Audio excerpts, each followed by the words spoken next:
I'm going to step on someone's toes, I am sure of that, but unless you're a farmer and you own thousands and thousands of acres, you are not a farmer. And you can't be a farmer if you only own or are farming, producing on a quarter of an acre or a half an acre. And I am so sick of that mentality because that's hogwash. If you are providing something for your table, you are a farmer. In fact, you're probably more of a farmer than many of the men that I've seen in a tractor who get in, turn the air conditioner on, hit the satellite, and go to town, and then they park the tractor and they're done. They've never set foot in the field, and this is where I'm stepping on toes. I know there are those farmers that do it, and that's great, and I would love to see more of that, but where I've been, no, that's not it.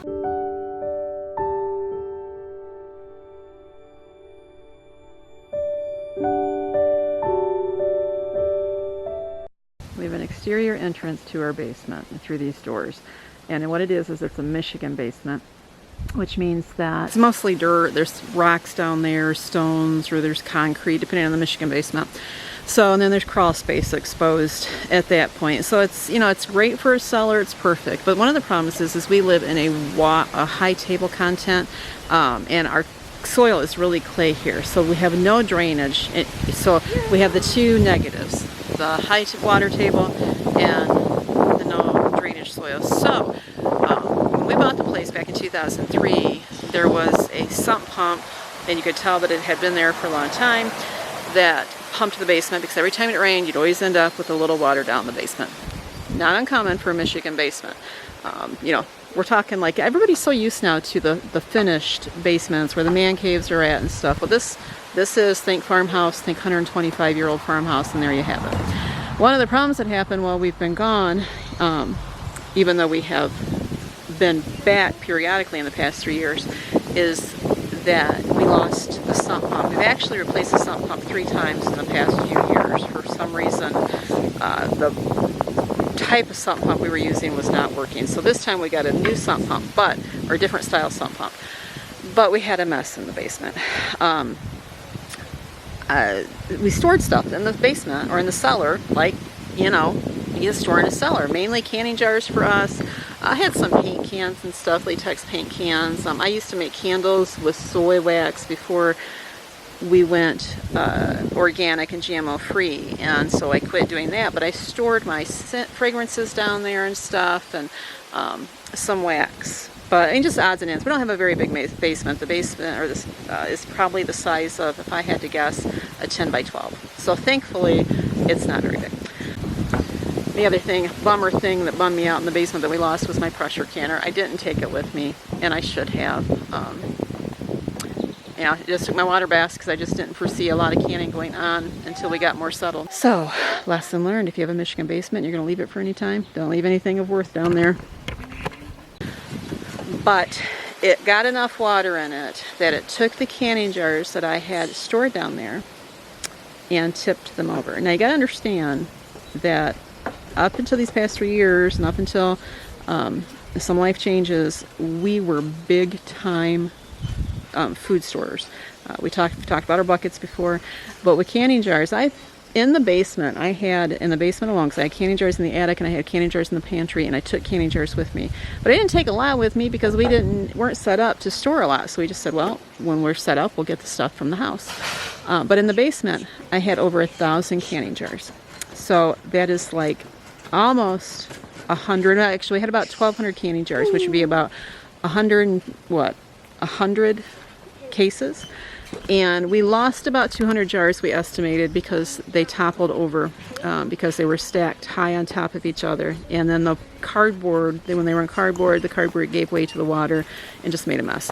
So I've been out here at the house washing jars because, first off, it's a huge investment, and secondly, we don't have the money to replace it, and we have a lot of older jars. I'm not talking antique jars like the blue ones. I'm talking just the ones from like the 60s, 50s that are really thick. If you've never seen a canning jar dating back to 5-6 generations, you would not believe how they're twice as thick, at least. Let's see if I can show you some. It's a little big for that bub. So Ron's got me a workstation set up out here. I think to date I've only gotten about 400 jars washed. I have got totes. Now the only time you're going to see me use bleach is in a situation like this. These will go home and I will wash them again and I will sterilize them. And that's probably because of my OCD, but that's okay. I want to know they're clean.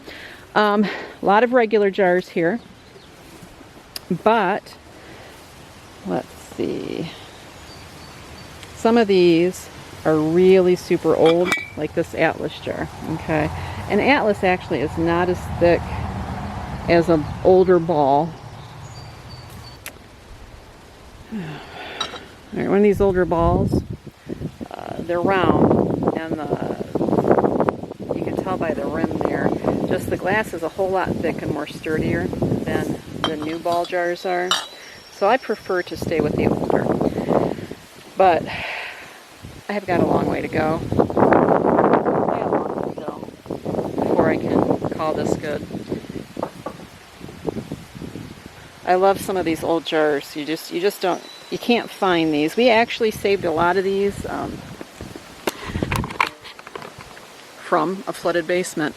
Years ago, we were coming home from church, and in this little town we crossed through, so they had all these jars and boxes outside for free, and you could tell they had gotten wet. So we took them and we washed them and we used them.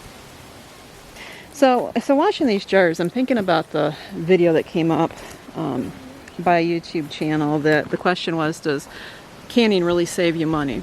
And you know, it got under everybody's skin, the can, right?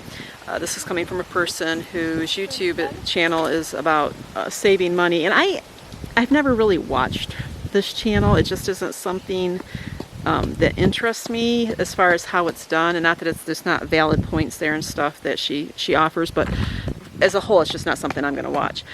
But I had seen a couple of rebuttals. I'd had that video that she put up actually in my thumbnails, and I thought, well, I don't normally not interested, so I just didn't watch it. Please stop. But a couple of the folks that we do watch on occasion had given a rebuttal, and those showed up in my thumbnails, and I thought, well, I got to see what the original video is about. And everybody that we watched that did a rebuttal, they did a really super job. They were respectful, and they explained in a very matter-of-fact way why canning does save you money, and that maybe she should rethink her take on it. So I thought, there's no sense in me rebuttaling. We don't do a lot of canning videos. You know, we just talk about saving money and stuff. What are you doing? You trying to see that square on the screen? I'm getting in. You photobombing. Okay, that's enough. Come on. So where'd you get the sticks? All right, you guys go on. So where'd you get the sticks?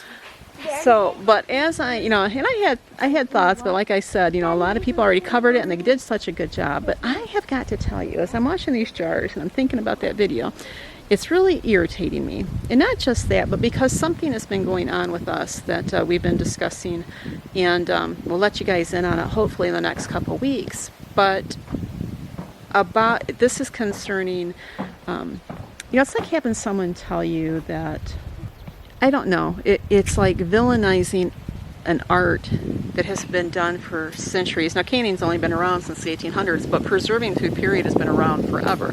And canning just happens to be one of the best ways to do it in our time. Now, yeah, we can go into the fermentation, all that thing, but for long storage, if you're going to store for long periods and do it without electricity, then canning is a great way to do it.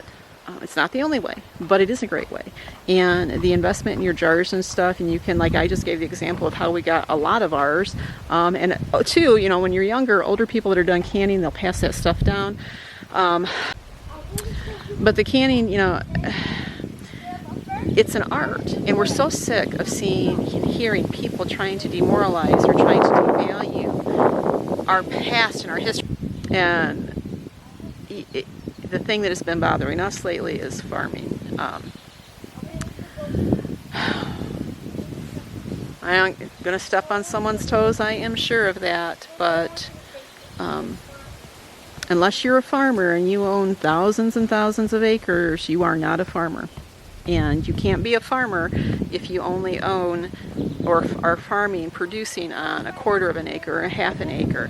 And I am so sick of that mentality because that's hogwash. A farmer and it's not even the correct name over the centuries, it's what we call it today, because a farmer actually was a tax collector. You farmed your tax collection out.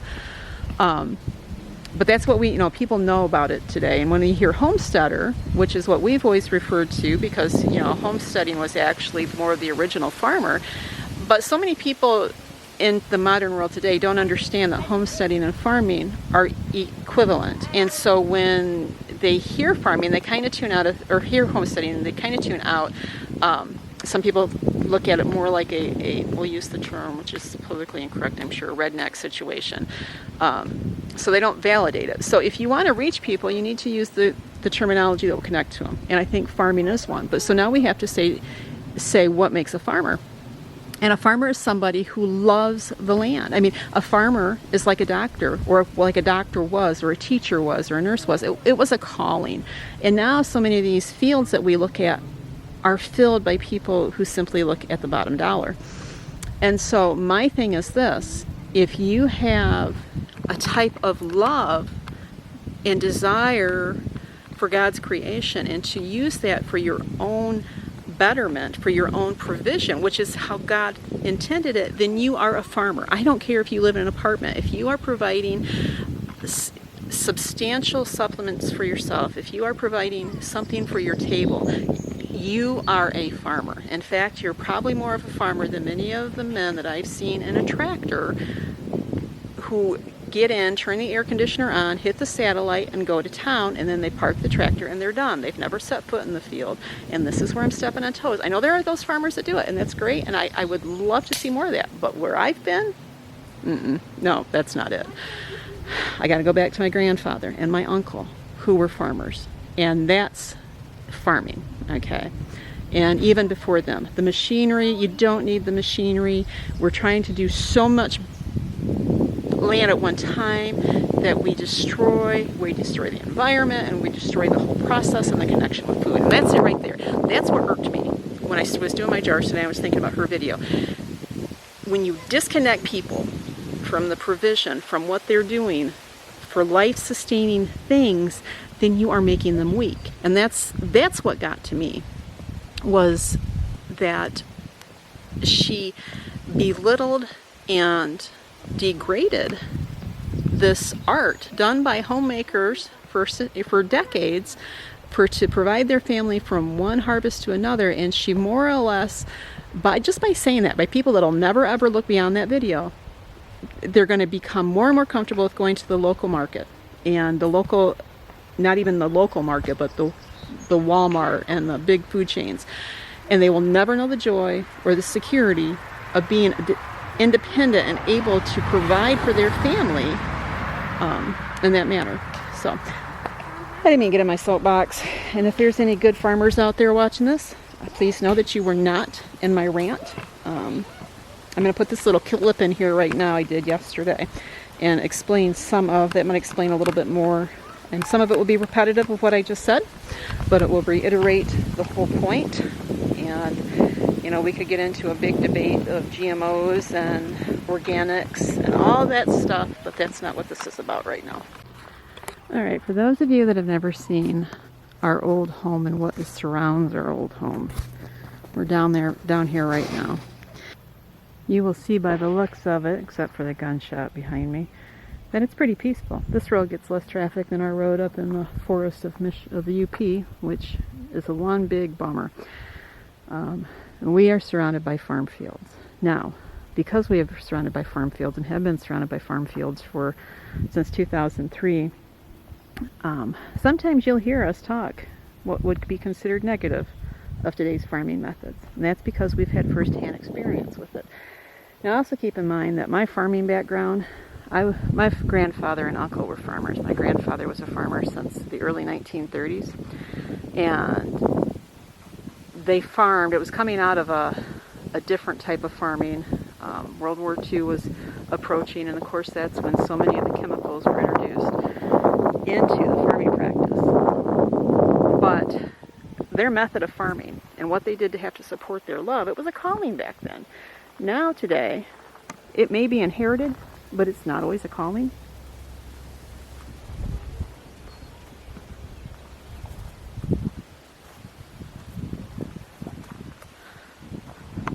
matter where we go here, we are surrounded by farm fields. Became organic, we started to understand what was in these fields that surrounded our family. And every time they went out and sprayed, which they sprayed all the time, we realized this air, the wind would bring this stuff into our home. We had to close up our doors. That didn't eliminate the residue. People have no idea. So many people have no idea what's going on in their food and the health problems it's causing. Now also about 50 feet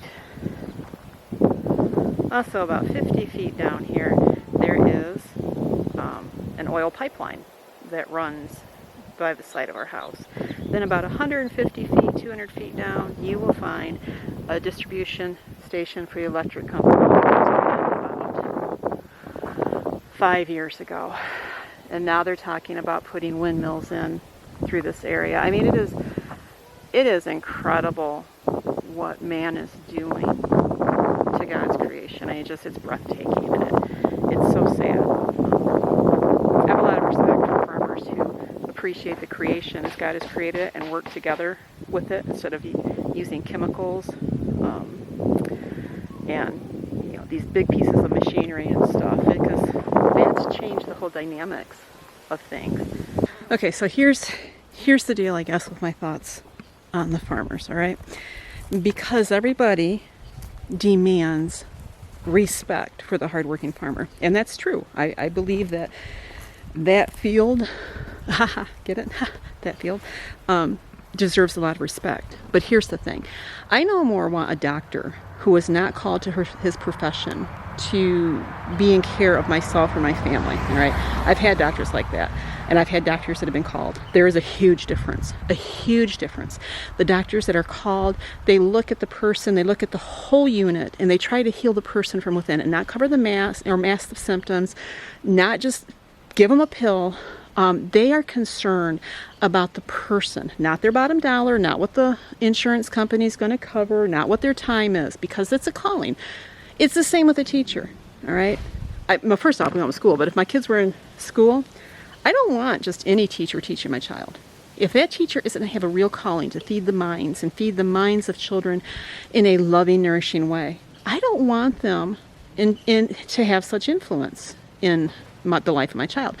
Now, for the doctor that has a calling and answers it, and for the teacher that has a calling and answers it, they deserve all the respect because they put in extra hours and they put in time and they put in their heart and their soul. And a minister, okay, let's go to the Word of God. There are ministers that are not called, that are serving behind a pulpit because it was a job. Because maybe they had the auditory skills or the ability to feed on people's emotions, and they realized it was lucrative. And there are ministers that are called, that are working, just like I said, the long extra hours. They're in it with their heart and soul. They connect to the people because there is something there that in that calling urges them to make the sacrifice and to give it their all. Well, it's the same thing with the farmer, okay? Because of the amount of respect demanded in our society for the hardworking farmer, the farmer that understands the process of the seed and the harvesting and the nourishment that the ground needs, the creation of God that is in there to produce the most nourishing product, the best product they can, he deserves all of our respect. For the farmer out there that is in it for the bottom dollar, that doesn't care about the chemicals he sprays on it, that doesn't understand the processing of the ground and the seed, and it doesn't really connect with the creation of this earth, I don't respect it, because the garbage that's going into the food chain does not deserve respect, okay? So, therefore, it is so important that we don't marginalize a person who maybe has no land but says, you know what, I have the heart of a farmer and I'm doing everything I can to provide for my family the best food possible. Now, sometimes about doing that is going to the grocery store, okay? But picking the best things they possibly can. And preferably it's growing it, but that's not always optional. Life situations change, the environment area or the place that you're at, you know, your location can change and just doesn't allow it. You may have to work and not be able to.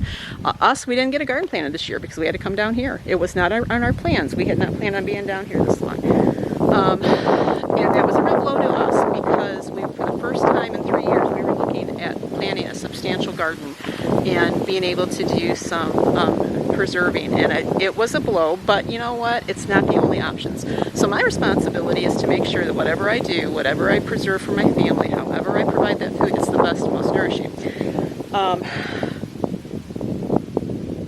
And that doesn't mean I won't do any canning. If I can get good food at an affordable price, even if I have to do it in little increments. But the point is, all these things, when we avoid a calling or we marginalize or make little something, turn it into a hobby, oh, you're not that. And really, it's in your soul and your heart. You are. If you're a farmer, you're a farmer. And that doesn't matter if you raise in the bucket or if you're raising a single animal to produce something. If that is in your blood, if that's your soul, then that's what you are. Homesteader, farmer. What's the other terminology that was a big one way back when? Well, you had the pioneers, but that technically meant someone who went and made virgin land productive. The one that Ron loves the most is husbandmen, because it is, per definition, it is nourishing, conserving the land or whatever it is, the animal that you are the husband to, okay, the husbandry. So, I guess I had a soapbox tonight. And I can plan on some hate emails, and I can plan on some people saying, yeah, I understand, and I agree, or I semi-agree, but that's okay, because you know what? That's what YouTube's about. This platform is about voicing your thoughts sometimes, and I just have to voice mine. See, I realized the other night, we have not been having any talks or anything, because I just have been so out of sorts down here with producing videos. And lo and behold, my first good talk is, controversial, but at any rate. So, and I want to encourage anybody that has the heart of a farmer, the heart of a husbandman, that doesn't feel like you're able to, reconsider that thought, and don't be afraid to call yourself that. It's just like, you know, it's just like the stay-at-home mom or the homemaker. I'm a homemaker. I'm a Titus 2 woman, and I spent too many years trying to defend that, and I say it now proudly, and Ron and I will shout it from the hilltop. We are farmers. We are producers, and we are servants of this great and beautiful creation to our Creator. So, all right, well, I guess I'm going to sign off here. You all have a great day and a great weekend. God bless, and we will talk soon.